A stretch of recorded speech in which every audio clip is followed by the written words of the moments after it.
Hello friends, எல்லாருக்கும் வணக்கம். இன்றைக்கி ஒரு பிரியாணி, சிக்கன் பிரியாணி செய்கிறது எப்படின்னு பார்க்கலாம். இது வந்து சேலத்தில் ரொம்ப ஃபேமஸான ஒரு மெஸ்ஸோட ரெசிபி. அது வந்து இப்போ உங்களுக்கு நான் செஞ்சு காமிக்கிறேன்.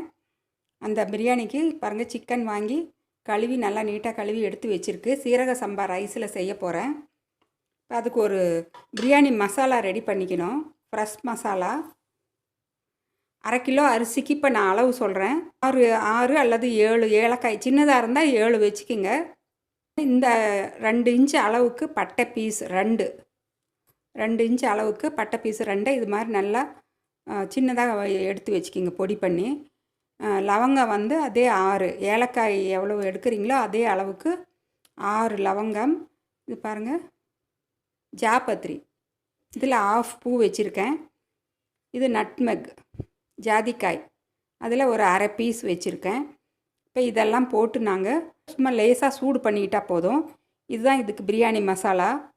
இது தாளிக்கிறதுக்கு உண்டான பொருட்கள் பாருங்கள். கல்பாசியில் 2 பீஸ், சின்ன பீஸாக பாருங்கள், இந்த சைஸில் 2 எடுத்து வச்சுருக்கேன். பே லீஃப், பிரியாணி இலை. இது வந்து ஸ்டார் அனீஸ், அன்னாசிப்பூ, ஒரு ஃபுல் பூவை இது மாதிரி சின்னதாக அந்த இதெல்லாம் பூக்கள் எல்லாம் தனித்தனியாக உடச்சி வச்சுருக்கேன். சிக்கன் வந்து 3/4 கிலோ சிக்கன், இது நாட்டுக்கோழியில் செய்கிறது. ஒரு பெரிய வெங்காயம் கட் பண்ணி வச்சுருக்கு. புதினா ஒரு கைப்பிடி அளவு. 2 தக்காளியை நல்லா குட்டியாக இது மாதிரி கட் பண்ணி வச்சுருக்கேன். நல்லா இந்த சைஸுக்கு தக்காளி. காரம் வந்து எங்கள் பிரியாந்தா எவ்வளோ வேணால் எங்கள் காரத்துக்கு தகுந்த மாதிரி போட்டுக்கலாம். இப்போ நான் 2 மிளகாய் வச்சுருக்கேன். இது சீரக சம்பா ரைஸ் நல்லா கழுவி தண்ணியும் அதில் அளந்து எடுத்து வச்சுருக்கேன். புதினா நல்லா ஒரு கைப்பிடி அளவுக்கு. அப்புறம் மிளகாய்த்தூள் கொஞ்சம் போடணும். அது எங்கள் பிரியத்துக்கு தகுந்த மாதிரி எடுத்து வச்சுக்கலாம், எங்கள் டேஸ்ட்டுக்கு தகுந்த மாதிரி. இது உப்பு. இது இஞ்சி பூண்டு விழுது 1 டேபிள் ஸ்பூன் 1/2 கிலோவுக்கு. இது தயிர் வந்து 1/2 கிலோவுக்கு 1 டேபிள் ஸ்பூன். இந்த பிரியாணி மசாலா ரெடி பண்ணிக்கலாம். கடாய் வச்சுருக்கேன். கடாய் சூடாயிடுச்சு. இதை போட்டு நல்லா சூடு பண்ணிக்கலாம், அவ்வளோதாங்க. நல்லா மிக்சியில் போட்டால் நல்லா பவுட்ரு ஆகணும், அதுக்காக தான் சூடு பண்ணிக்கிறோம்.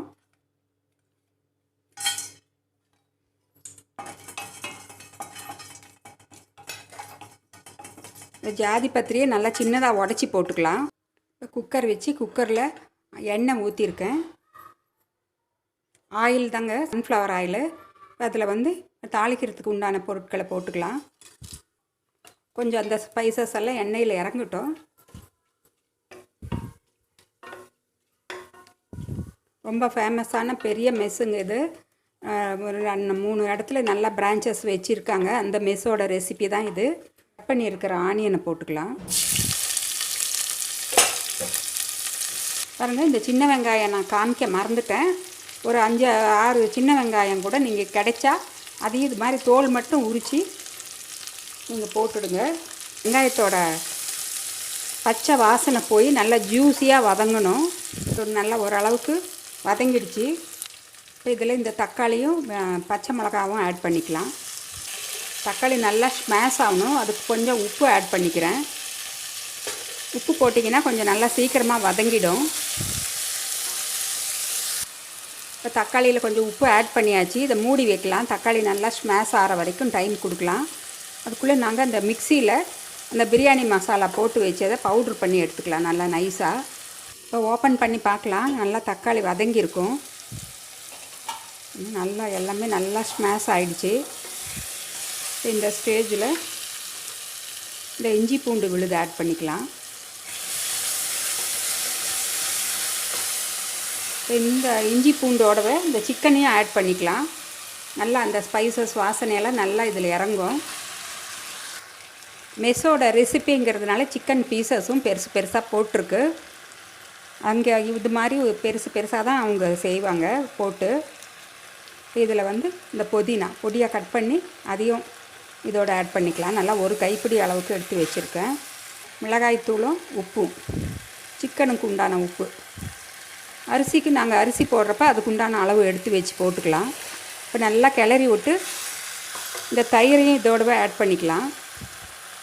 1 டேபிள் ஸ்பூன் தயிர் கிளறி விட்டு நல்லா மூடி வைக்கலாம். ஒரு 5 நிமிஷம் நல்லா உப்பு பிடிச்சி நல்லா வேகும். இது நல்லா கிளறி விட்டாச்சு. இது கொஞ்சம் நேரம் மூடி வைக்கலாங்க. ஒரு 5 நிமிஷம் நல்லா மூடி வச்சு அப்புறம் பார்க்கலாம்.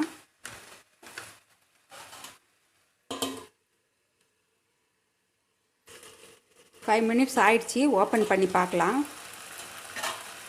நல்லா கமகமன்னு இப்போ பிரியாணி வாசனை வர ஆரம்பிச்சிடுச்சு. இதில் நாங்கள் பொடியாக கட் பண்ணியிருக்கிற இந்த கொத்தமல்லி தலையும் ஒரு கைப்பிடி அளவுக்கு ஆட் பண்ணிக்கலாம். ஸ்பைசஸ் எல்லாமே அவங்க வந்து பவுடர் பண்ணிடுறாங்க. தாளிக்கிறதுக்கு வெறும் அந்த கல்பாசியும் அன்னாசி பூவும் பே லீஃபும் மட்டும்தான் போடுறாங்க.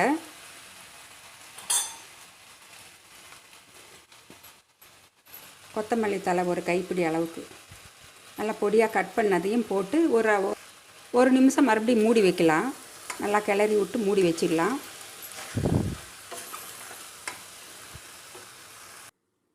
இப்போ ஓப்பன் பண்ணி பார்க்கலாம்.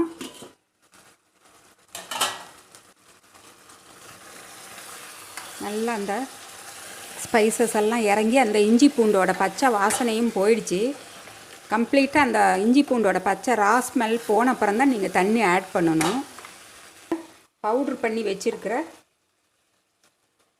இன்ஸ்டன்ட் உடனடி பிரியாணி மசாலா, ஹோம்மேட் பிரியாணி மசாலா பவுடர், இதுதான் இதுக்கு வந்து சீக்ரெட் ரெசிபியே. அவங்க எதுவுமே வந்து முழுசாக தாளிக்கிற இதில் போடுறதில்ல. இது மாதிரி பவுட்ரு பண்ணி கலந்துடுறாங்க. அவ்வளோ டேஸ்ட்டாக இருக்கும். இப்போ இதுக்கு ஒரு நிமிஷம் மூடி வைக்கலாம். நல்லா இன்னும் அந்த வாசனையெல்லாம் இறங்கி நல்லா வாசனை வர ஆரம்பிக்கிறப்ப தண்ணி 1:2, அரை கிலோவுக்கு 1 கிலோ தண்ணி ஊற்றணும். நான் தண்ணி அளந்து எடுத்து வச்சுருக்கேன். இப்போ ஓப்பன் பண்ணி பார்க்கலாம். நல்லா எண்ணெய் தனியாக பிரிஞ்சு வந்திருக்கு பாருங்கள். ஸ்பைசஸ் எல்லாம் நல்லா உள்ளே இறங்கி நல்லா எண்ணெயும் தனியாக பிரிஞ்சு வந்துடுச்சு. இந்த ஸ்டேஜில் நாங்கள் தண்ணி அளந்து ஊற்றிக்கலாம். அரை கிலோ அரிசிங்கிறது பாருங்கள், இது மாதிரி இந்த மாதிரி ஆளாக்கில் 1.25 ஆளாக்கு வருது. இப்போ இதிலேயே வந்து நாங்கள் 1.25க்கு 1:2 அளவுக்கு தண்ணி ஊற்றணும். 3.5 டம்ளர் 3 ஆளாக்கு தண்ணி இதில் அளந்து எடுத்து ஊற்றணும். இப்போ தண்ணி அளந்து வச்சுருக்கேன். அந்த தண்ணியை ஆட் பண்ணிக்கலாம். இப்போ தண்ணி அளந்து ஊற்றியாச்சு. 1:2 தண்ணி ஊற்றிருக்கு. இப்போ இதில் வந்து உப்பு செக் பண்ணிக்கலாம். உப்பு தேவை அரிசிக்கு உண்டான அளவுக்கு உப்பு நாங்கள் இப்போ போட்டுக்கணும்.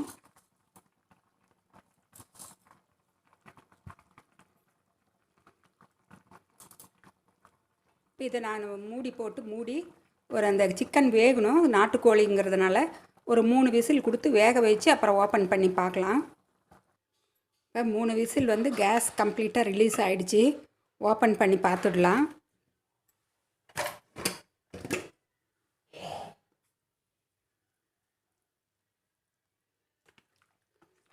நல்லா சிக்கனும் நல்லா வெந்துடுச்சு. நீங்கள் செக் பண்ணி பார்த்துக்குங்க. இதில் இந்த ரைஸ் நல்லா தண்ணியெல்லாம் வடித்து வச்சுருக்கேன். அதை போட்டுக்கலாம். ரைஸ் எல்லாம் போட்டாச்சு. இப்போ பாருங்கள், இதில் 1/2 எலுமிச்சம்பழம் எடுத்து வச்சுருக்கேன். அரை கிலோவுக்கு அரை எலுமிச்சம்பழம் இருந்தால் போதும். தக்காளி நாங்கள் ஆல்ரெடி 2 போட்டிருக்கோம். இப்போ இதில் நீங்கள் உப்பு செக் பண்ணி தேவைப்பட்டால் நீங்கள் உப்பு ஆட் பண்ணிவிட்டு அப்புறம் மூடி வச்சு ஒரே ஒரு விசில் கொடுத்துக்கலாம். கொஞ்சம் உப்பு கம்மியாக இருக்குது. நான் கொஞ்சம் உப்பு ஆட் பண்ணிக்கிறேன். இப்போ கொஞ்சம் சுருக்குன்னு இருக்கிற மாதிரி நீங்கள் டேஸ்ட் பார்த்துக்குங்க, உப்போட டேஸ்ட்டு. அப்போ தான் உங்களுக்கு ரைஸ் ரெடி ஆனதும் உங்களுக்கு கரெக்டாக இருக்கும் சாப்பிட்றப்ப. இதை மூடி வச்சிடலாம். ஒரு விசில் கொடுத்து ஆஃப் பண்ணிடலாம். அப்புறம் தம் வைக்கணும். இப்போ ஒரு விசில் வந்து ஸ்டவ்வும் ஆஃப் பண்ணி கேஸ் எல்லாமே கம்ப்ளீட்டாக ரிலீஸ் ஆகிடுச்சு. இப்போ ஓப்பன் பண்ணி பார்க்கலாம்.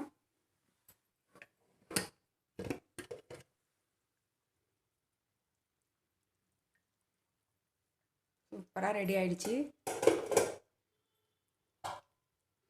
பாருங்கள்.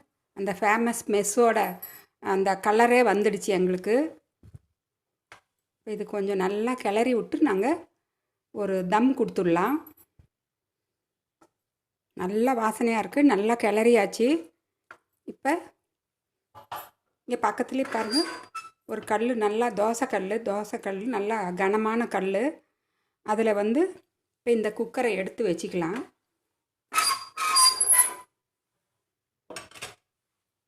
இந்த ஸ்டேஜில் நெய் வேணுங்கன்னா ஊற்றிக்கலாம்.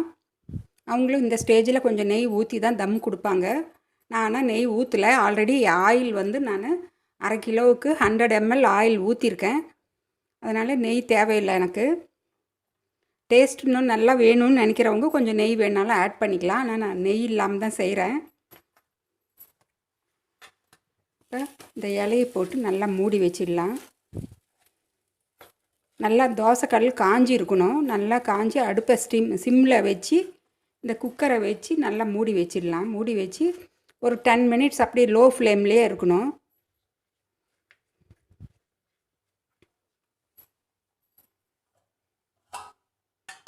இப்போ நீங்கள் குக்கரோட மூடி வேண்டியதில்லை. இது மாதிரி நல்லா ஒரு தட்டம் வச்சு மேலே வெயிட் வச்சுக்கலாம். இது மாதிரி நல்லா கனமான பொருள் ஏதாவது இருந்தால் நீங்கள் வச்சு நல்லா அந்த கேஸ் வெளியில் போகாமல் இருக்கும். அரிசி வந்து இன்னும் நல்லா உதிரி உதிரியாக வந்துடும். ஒரு 10 மினிட்ஸ் லோ ஃப்ளேம்லேயே வச்சுருந்து மறுபடியும் ஓப்பன் பண்ணி பார்க்கலாம். இப்போ தம் வச்சு 10 நிமிஷம் ஆகி ஸ்டவ்வும் ஆஃப் பண்ணியாச்சு. இப்போ இந்த வெயிட்டெல்லாம் எடுத்துட்டு நாங்கள் ஓப்பன் பண்ணி பார்க்கலாம்.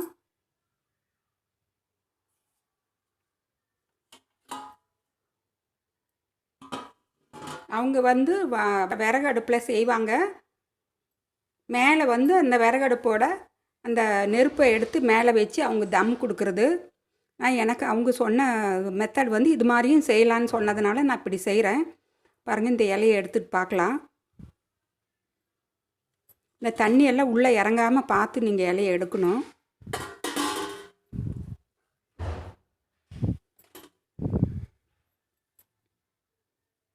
எவ்வளோ சூப்பராக வந்திருக்கு பாருங்கள். அதே ஃப்ளேவரு, அதே கலரும் அதே மாதிரியான கலரு, ரொம்ப டேஸ்ட்டாக இருக்கும்.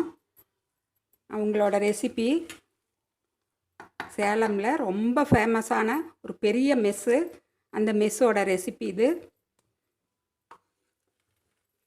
நல்லா உதிரி உதிரியாக வந்திருக்கு பாருங்கள். இது மாதிரி நாங்கள் செஞ்சு பார்க்கலாம். நீங்களும் இதே மாதிரி செஞ்சு பாருங்கள். ரொம்ப ஃபேமஸான பெரிய மெஸ் இது.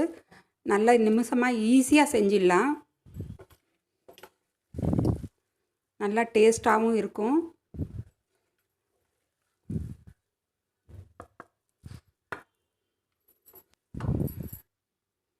நாங்கள் தம் கொடுக்கறதுனால அரிசி வந்து நல்லா உதிரி உதிரியாக வரும். அட் தட் சேம் டைமில் எங்களுக்கு கொஞ்சம் பசையோடவும் இருக்கும். கலரும் இந்த மாதிரி கலரில் தான் வரும். அவங்க மெஸ்ஸோட ஸ்டைல் இது மாதிரி இருக்கும். சேலம் ஃபேமஸ் ஒரு பெரிய மெஸ்ஸோட ரெசிபி இது. 3-4 இடத்துல அவங்க பிரான்ச்சஸ் வச்சுருக்காங்க. அவங்களோட ரெசிபி நான் கேட்டு தெரிஞ்சுக்கிட்டேன். அந்த ரெசிபியில் நான் செஞ்சு இப்போ உங்களுக்கு காமிச்சிருக்கேன். நீங்களும் இது மாதிரி எல்லாம் செஞ்சு பாருங்கள். செஞ்சு பார்த்து உங்கள் கமெண்ட்ஸை எனக்கு போடுங்க. உங்கள் ஃப்ரெண்ட்ஸ் அண்ட் ஃபேமிலிக்கும் ஷேர் பண்ணுங்கள். அவங்களையும் சப்ஸ்கிரைப் பண்ணி பெல் ஐக்கானை கிளிக் பண்ண சொல்லுங்கள். நான் மறுபடியும் உங்களை அடுத்த ஒரு இன்ட்ரெஸ்டிங்கான வீடியோவில் சந்திக்கிறேங்க. பாய்.